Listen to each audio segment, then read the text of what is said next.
চলো বন্ধুরা, 11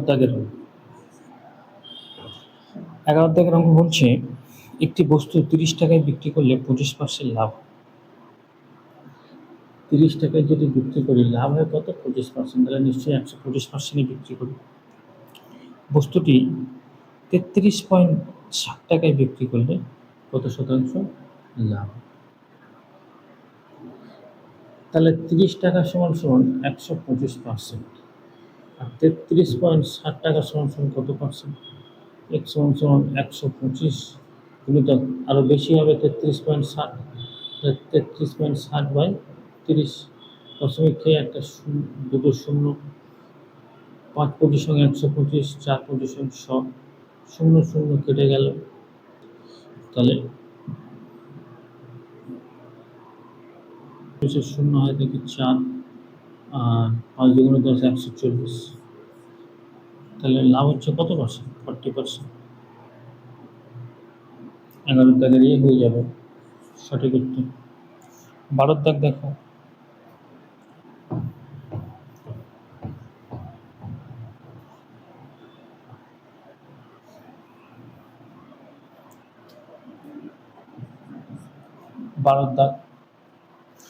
12 দাগ বলছে একটি বই 680 টাকায় বিক্রি করলে 15% ক্ষতি হয়। 680 টাকায় যদি বিক্রি করি 15% ক্ষতি, মানে নিশ্চয় 85%-এ বিক্রি করি। এখন বলছে বইটি 880 টাকায় বিক্রি করলে 880 টাকায় বিক্রি করলে কত শতাংশ লাভ হবে বা ক্ষতি? তাহলে x সমান সমান 85 গুণিতক 880 টাকা, নিশ্চয়ই আরও পার্সেন্টেজ বেশি হবে।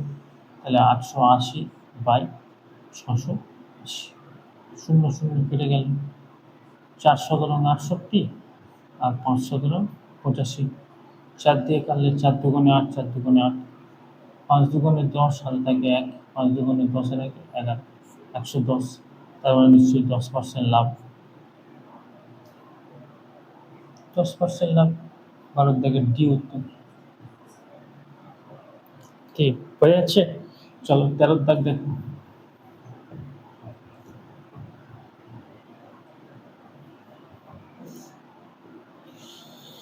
13 দাগ দেখো বন্ধুরা। 13 দাগ বলছে 1080 টাকায় একটি সেলাই মেশিন বিক্রি করে 10% ক্ষতি হয়। তাহলে 1080 টাকায় বিক্রি করে 10% ক্ষতি, মানে নিশ্চয়ই 90%-এ বিক্রি করে। ঠিক আছে। কত টাকায় বিক্রি করলে 110%? কত টাকায় বিক্রি করলে 110%? তাহলে 1080/90 কিন্তু 110 করে দাও।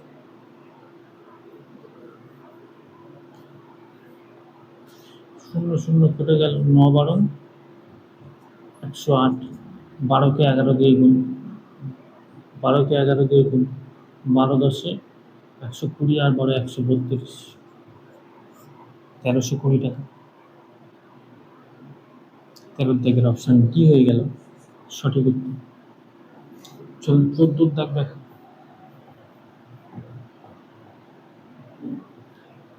14 বলছে 2 টাকায় 3টি হিসেবে কলা কিনে 3 টাকায় 2টি হিসেবে বিক্রি করলে লাভের হার কত? এই সেম প্রসেস, মানে 2 টাকায় 3টি কলা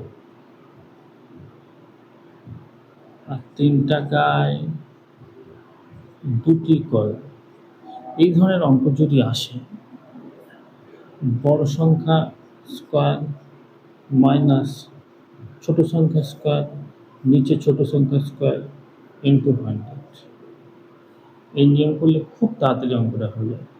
3 স্কয়ার 9, 9 থেকে 2 স্কয়ার 4, 9 থেকে 4 বাদ গেলে 5, 2 স্কয়ার 4 ইন্টু 100, 4 পজিশন 100, 5 পজিশন 125। লাভ হলো কত? 125%। 14 দাগের ডি হয়ে গেল সঠিক।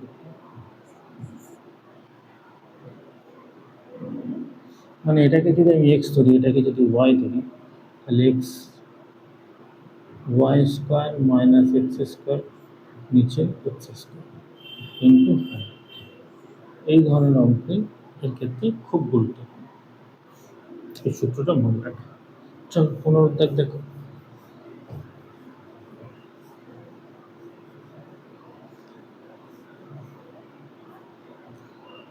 পুনরুদ্ধার পুনরুদ্ধার হচ্ছে একজন প্রস্তুতকারক কোনো একটি দ্রব্যের ধার্য মূল্য করেন 120 টাকা। এবার দেখো সেই ধার্য মূল্য মানে মার্কেট প্রাইস 120 টাকা এবং 15% ছাড়ে সেটিকে বিক্রয় করেন। তাহলে 120 টাকার 10% কত?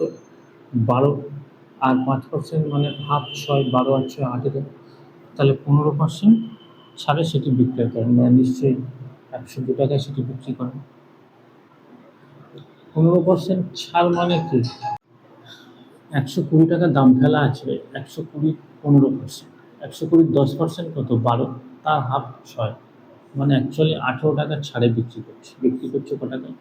102 টাকা। ঠিক আছে, এবার বলছি কি, যদি তার 20% লাভ হয়, মানে 102 টাকায় বিক্রি করে তার 20% লাভ, মানে নিশ্চয়ই 120 টাকা দ্রব্যটির ক্রয় মূল্য। দ্রব্যটির ক্রয় মূল্য 100 দিয়ে গুণ করে দেন, তাহলে 0 0 কেটে গেল, 6 দুগুণে 12, 5 দুগুণে 10, 6 দিয়ে কাটলে 6 1 6, 6 7 42, 5 7 85 টাকা হয়ে যাবে জিনিসটা ক্রয় মূল্য। পুনরুদ্ধারের হয়ে যাবে সঠিক উত্তর। নেক্সট, তো আজ এই পর্যন্ত থাকলো। পরের ক্লাস পরের দিন ঠিক সন্ধ্যে 7টায় তোমার জন্য আমি অপেক্ষা করে থাকবো। নতুন ধরনের অঙ্ক নিয়ে, বিভিন্ন ধরনের অঙ্ক নিয়ে, বিশেষ করে সুবিধার স্যারের বইয়ের অঙ্কগুলোকে নিয়ে আমরা সলিউশন করার জন্য। ঠিক আছে, ভিডিওটা এতদূর দেখার জন্য অশেষ ধন্যবাদ। আর একটা কথা, কম্পিটিশনে একদিনের সাফল্য আসে, তার জন্য প্রতিনিয়ত ধারাবাহিকভাবে অনুশীলন করা প্রয়োজন। আর অঙ্কে কেউ খারাপ বা ভালো বলে কিছু হয় না, একটু প্র্যাকটিস করো, দেখবে তুমিও ভালো হবে। ঠিক আছে, আর একটা অনুরোধ, এই চ্যানেলের সাথে যুক্ত থেকো। সমস্ত ধরনের অঙ্ক এখানে প্রকাশিত হবে এবং সেগুলো দেখে নিয়ে আশা করি তুমি অবশ্যই উপকৃত হবে। ঠিক আছে, ভিডিওটা এতদূর দেখার জন্য অনেক অনেক ধন্যবাদ।